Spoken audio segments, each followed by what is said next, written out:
After a time travel, Shan found Long Jiatang's turf, but was mysteriously pulled back by Sun Shao as he approached. Sun Shao reminded Shan that this was already Long Jiatang's territory, and the gang boundaries in Chinatown were crystal clear, so he better not cross them. Surrounded by other gangs, it'd be a timeless regret. Though not afraid, he must consider Sun Shao's good intention. With a heavy heart, Shan left, but that night, he sneaked back to Long Jiatang's turf without the Huai Tang uniform. He just wanted to find Xiao Jing and meant no harm. Soon, he met Long Jiatang's strongest fighter, Lai Yong.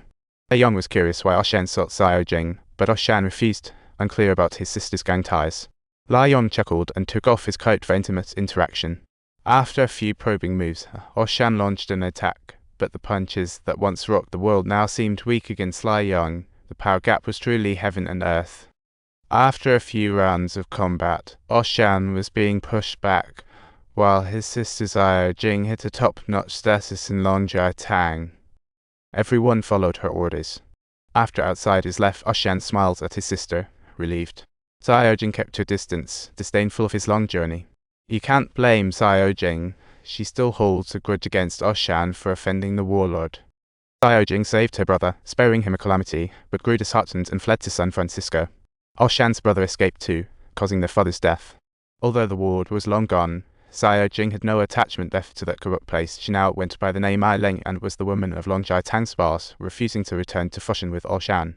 Confronted with his furious sister, Shan could only choose to leave Long Jiatang in pain.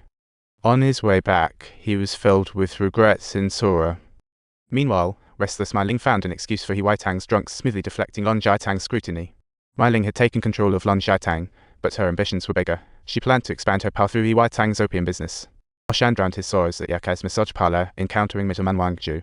Dejected, he asked about returning to Foshan, but Wang Zhu coolly said, "You belong to Huai Tang now, no turning back." Yakai noticed Shan's distress, intending to comfort him, but on the way he sought Mai Ling, Long Jiatang's boss wife. However, she didn't pry further. Instead, she wanted to use her gentleness to warm his heart, resulting in a quiet spark of love between them. This moment, Shan's sister Mai Ling was secretly meeting a mysterious client, Buckley, the city hall chief. Since she supplied opium to Huai Tang, Mai Ling wanted a share. Buckley said he couldn't supply due to an agreement with Huai Tang. However, as long as Long Jiatang could handle Huai Tang, he could supply to them anytime. This statement gave Mai Ling the confidence to outsmart Huai Tang, while Shan fell into deep sleep. After Yakai finished discussing life with him, she quietly changed into night clothes and left. Meanwhile, the two killers were swattering out of the bar. Since Lily, their boss, solved their case, they were in high spirits. One joked about serving special lemonade to Chinese workers next time. The other one burst into laughter, but accidentally peed on his buddy's belt, and then he aggressively bullied the box bearing that painful face. Can't stand whites provoking Chinese. Two whites provoked. Younger one harassed the rich. The older one punched the Chinese servant, and as he was about to be finished off, the rich guy desperately bit one of them, only to be tossed aside like trash. The young punk couldn't subdue the rich man and was instead sent flying by a punch from Shan. His punch was like the thunder of 1,000 fists. The old white man saw his son hit, turned to attack Shan, only to have his jaw punched, as easy as opening a can. White thugs caught Danny's attention. He rushed to stop it but got punched. Dizzy, he saw Shan's spinning kick. He couldn't help but sigh, "Is this Chinese kung fu?" The battle was over. Just as Shan was about to help the frightened white lady, he was kicked away by Police Chief Bill. Though Danny and the rich guy tried to explain, Shan was just acting in self-defense, but who knew Bill didn't care and forcibly arrested him under the pretext of Shan assaulting a white person. The rich guy naturally didn't want to see his hero wronged, especially since he was Mayor's wife Penny, instantly demanding Bill to release him. Unexpectedly, Bill, who usually feared the powerful, this time completely ignored the Mayor's wife, stubbornly insisting on arresting Shan. This demon is the Irish gang leader, Lily. She was trying to help the two killers of the Chinese workers clear their names. She bribed corrupt cop Bill with dirty money to keep silent about her underlings. But before Bill could act, the two killers were dealt with by Shan's confidante, Yaka. Worse, Lily lost the dirty money she gave Bill in gambling. To avoid revenge from Lily, Bill planned to use Shan as a scapegoat. Meanwhile, Wang Zhu informed Huai Tang's Sun Yi about Sun Shao panicked, urging Wang Zhu to bribe the police for his buddy, but faced strong opposition from Sun Yi.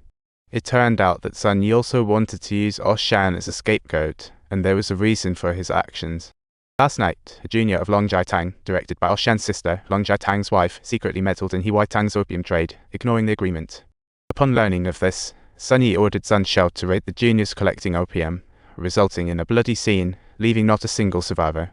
They even burned all the opium that Long Jai Tang had purchased at a high price, intending to threaten and warn them. However, by convention, such matters needed a scapegoat. At a crucial time, new member Shan was arrested, and Zhenyi sought to capitalize on it. Naturally, the whites easily disinfected Shan and tossed him into jail. Not everyone wanted to see him suffer, though everyone had different abilities. The extent of their help varied. Officer Danny, although upright, couldn't assist him without evidence. He could only silently express his sympathy and powerlessness to Shan through the bars.